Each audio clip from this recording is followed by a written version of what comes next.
Alam mo ba na ang pinaka-powerful health habit ay hindi supplement o workout, kundi isang switch?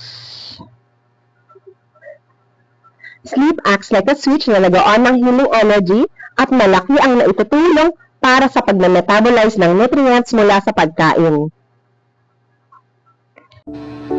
May kliyente akong kumakain ng balanced meals at nag-exercise araw-araw.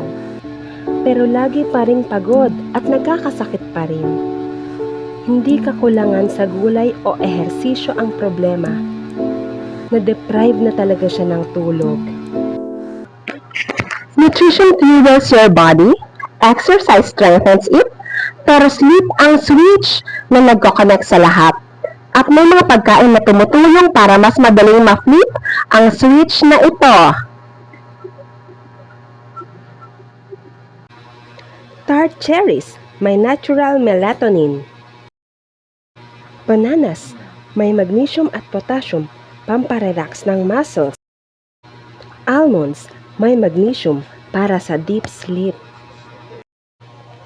Fatty fish, such as salmon, tuna, and mackerel. Serotonin support. Kiwi, may antioxidants plus serotonin. Mas mabilis makatulog. Leafy greens such as spinach and kangkong para sa magnesium and calcium. Pumpkin seeds with tryptophan and zinc, serotonin conversion.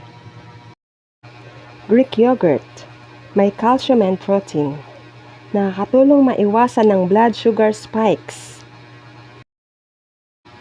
Chamomile tea, may calming effect bago matulog. At ang classic na warm milk, may calcium at tryptophan, pampakalma.